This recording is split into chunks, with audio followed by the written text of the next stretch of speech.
Hello everyone. जैसे कि हम एक सैम्पल पेपर सोल्व कर रहे थे, तो उसमें से हमने 4 क्वेश्चंस कल डिस्कस कर लिए थे। 5th क्वेश्चन से आज हम स्टार्ट कर रहे हैं। An electron is moving along positive X axis in a magnetic field which is parallel to the positive Y axis. In what direction will the magnetic force be acting on the electron. तो हमें magnetic force निकालना है। तो देखो यहाँ से हमें क्या पता होना चाहिए। मैग्नेटिक फोर्स F क्या होता है? Q V cross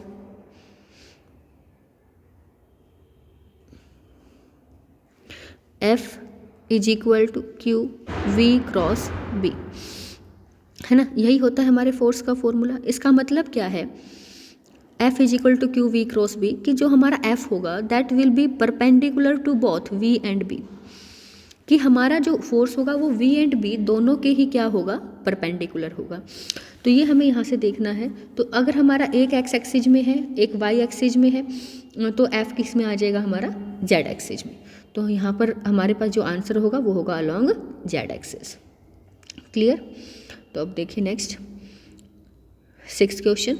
the relative permeability of a substance X is slightly less than unity and that of substance Y is slightly more than unity, कि जो एक X की रिलेटिव परमिएबिलिटी है वो तो स्लाइटली लेस देन यूनिटी है और Y की स्लाइटली मोर देन यूनिटी है। देखो 3 तरह के सब्सटेंस होते हैं, dia,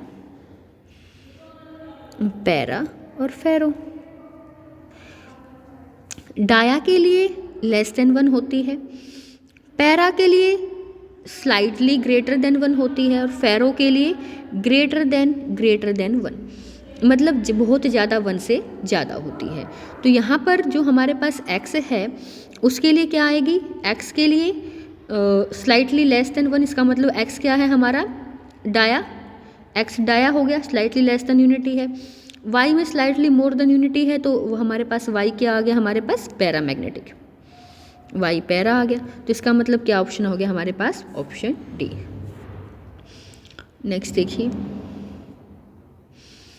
N ammeter of resistance 0.81 ohm reads up to 1 ampere. The value of required shunt to increase the range to 10 ampere H. तो देखो शंट निकालने का क्या फॉर्मूला है हमारे पास? Shunt I G by I minus I G. I G की value क्या है? कितना रीड कर सकता है? 1 एम्पियर तक, 1। और आपके गैल्वेनोमीटर का रेसिस्टेंस क्या है? जो हमें बना रहे हैं हम यूज कर, जिस गैल्वेनोमीटर का यूज करके हम एमीटर बनाना चाहते हैं उसका रेसिस्टेंस क्या है? 0.81 बाई आई माइनस आई जी। कितना करंट हम पहुँचाना चाहते हैं? किस रेंज का बनाना चाहते हैं? 10 का। आई जी क्या है? 1। तो 0.81 बाई 9, तो आंसर होगा 0.09। तो हमारा आंसर है यहाँ पर 0.09। ठीक है, तो देखते हैं। तो 0.09 इज अवर आंसर। तो ये हमारा आंसर रहेगा। ठीक है, नेक्स्ट देखते हैं।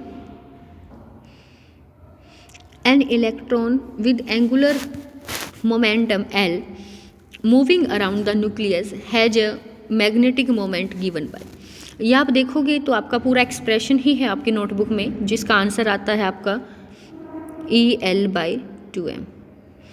और जो हमने निकाला था ना, जब इलेक्ट्रॉन्स रिवॉल्व कर रहा है अराउंड द न्यूक्लियस, तो उसके लिए एंगुलर मोमेंटम निकाला था हमने क्या यूज करके? m is equal to IA use करके, फिर I को Q/T, फिर T को 2πr/v। तो ये सब करके हमने एक्सप्रेशन डिराइव किया था और वहाँ से जो हमारे पास वैल्यू आती है वो एंगुलर मोमेंटम की वो आती है EL/2m।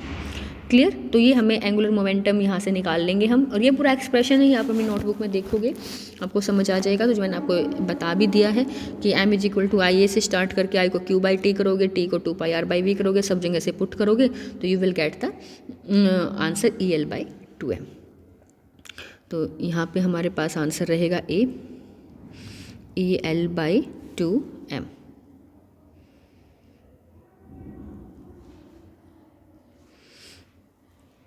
क्लियर?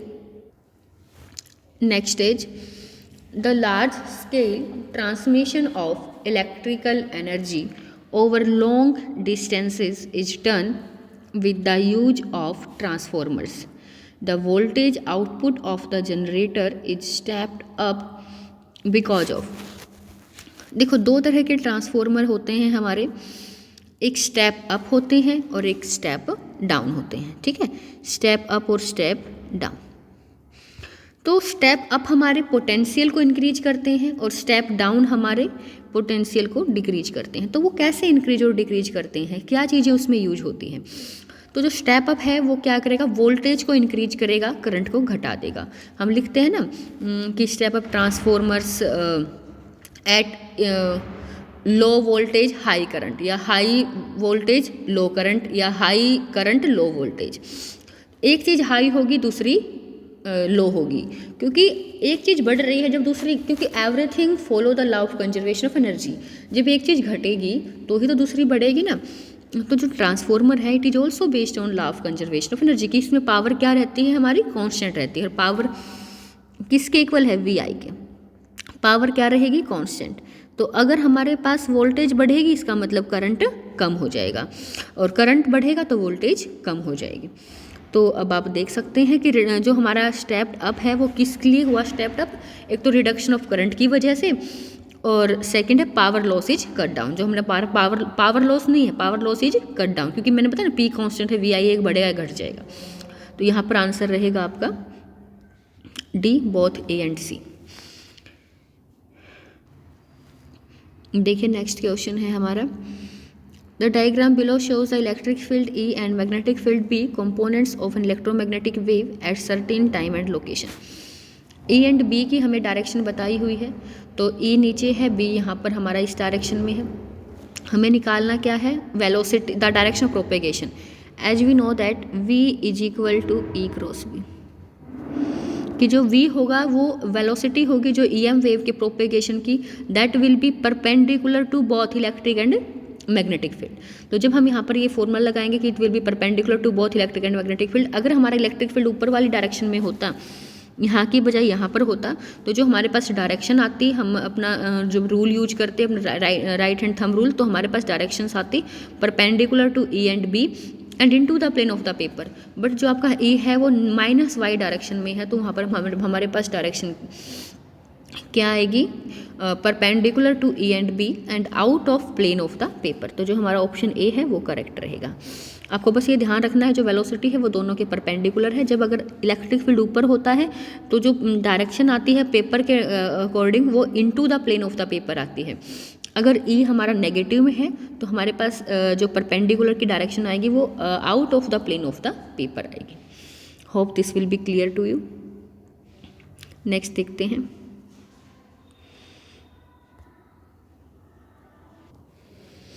देखिए कॉइल का रेसिस्टेंस दे रखा है 100 ohm, the resistance is 100 ohm, it is induced by changing the magnetic flux through it, the variation of current with time is shown in the figure, the magnitude of change in flux. देखो change in flux मतलब d∅/dt, change in flux is दस, और change in flux किसके equal होता है, E होता ना हमारे पास -d∅/dt। तो इसका मतलब मैं d∅/dt निकालूँ या E निकालूँ, बात सेम ही है। और E क्या है हमारे पास यहाँ पर, EMF, और EMF क्या होता है हमारा, पोटेंशियल ही होता है। देखो डिफरेंस होता है EMF और पोटेंशियल में, but both are the same thing ना। अगर हम देखें तो बस इतना ही तो फ़र्क है कि जो EMF है वो ज़्यादा होगा, वह पोटेंशियल कम होगा। तो E किसके इक्वल होगा, E इज इक्वल टू, मैं कहूँ V is equal to IR, ठीक है। तो हमें यहाँ से क्या निकालना है, IR। R की वैल्यू हमें 100 ओम दे रखी है, अब हमें करंट चाहिए। करंट हम ग्राफ की हेल्प से कैसे निकालेंगे, क्योंकि करंट क्या हो रहा है, चेंज हो रहा है। अगर करंट कांस्टेंट होता तो हमें I की वैल्यू दे दी होती, but here the current is changing with the time. तो जो हमारे पास करंट की वैल्यू आएगी इस जो ग्राफ के ड्यूरिंग, तो वो आएगी एरिया अंडर दिस ग्राफ। क्या आएगी, एरिया अंडर दिस ग्राफ। तो ये क्या बन रही है, एक राइट एंगल ट्रायंगल बन रही है। तो इसका एरिया कैसे निकालेंगे हम, 1/2 बेस इंटू हाइट। तो देखो इसका एरिया 1/2, बेस क्या है हमारे पास, टाइम 0.5, और हाइट क्या है हमारे पास 10, तो 2 × 5। तो हमारे पास क्या वैल्यू आ गई, 2.5, अगर मैं यहाँ से 5 और 0.5 की मल्टीप्लाई करूँगी तो क्या वैल्यू आ गई 2.5, और हमारे पास रेसिस्टेंस की वैल्यू क्या है 100 और करंट की क्या वैल्यू आ गई 2.5। अब देखते हैं, हम निकाल रहे थे V, हमारे पास करंट की वैल्यू आई थी 2.5 और हमारे पास रेसिस्टेंस की वैल्यू है 100, तो क्या वैल्यू आ जाएगी 250 वैल्यू आ जाएगी आई थिंक। तो हमारे पास जो आपका पोटेंशियल है या वही जो E है और वो किसके इक्वल था, चेंज इन फ्लक्स के था, d∅dt के इक्वल था। तो हमारे पास यहाँ पे क्या वैल्यू आ जाएगी 250 वैल्यू आ जाएगी, 250 वेबर्स हमारा फ्लक्स आ जाएगा। The rate of magnitude of change in flux is 250 Weber's. देखते हैं next question. The energy of an electron in nth orbit of hydrogen atom is En is equal to -13.6 bye, ये क्या है 13.6 bye में n square आएगा, यहाँ पे ना थोड़ी सी मिस्टेक हो गई है, ये जो है आपका ये है -13.6 बाय n स्क्वेयर है, n नहीं लिखा गया, ये 2n के ऊपर का स्क्वेयर है। The negative sign of energy indicates that, जो नेगेटिव साइन है वो क्या आपको रिप्रेजेंट कर रहा है यहाँ पर, electron is free to move, electron is bound to the nucleus, kinetic energy of electron is equal to potential energy, नहीं काइनेटिक और पोटेंशियल इक्वल नहीं है, atom is radiating energy no, तो electron is free to move नहीं। तो जो electron है is bound to the nucleus, electron के ऊपर नेगेटिव चार्ज है, न्यूक्लियस के ऊपर पॉजिटिव चार्ज है, तो ये नेगेटिव हमेशा, नेगेटिव साइन चाहे फोर्स में हो एनर्जी में हो अट्रैक्शन को शो करेगा, और आपका जो पॉजिटिव हो रिपल्सन को शो करेगा, और इलेक्ट्रॉन और न्यूक्लियस के बीच में हमारा क्या है अट्रैक्शन है, ठीक है। तो ये हमारा अट्रैक्शन का साइन है, तो इसलिए हमें इलेक्ट्रॉन क्या होगा, electron is bound to the nucleus. Hope आपको समझ में आया होगा। आज हमने अपने जो MCQ है वो कंप्लीट कर लिए हैं। जो हमारा नेक्स्ट पार्ट होगा, इसका नेक्स्ट पार्ट में हम आगे वाले जो क्वेश्चंस हैं असर्शन रीजन वाले वो मैं आपको समझाऊंगी। तो keep watching my videos and kindly like subscribe. Thank you.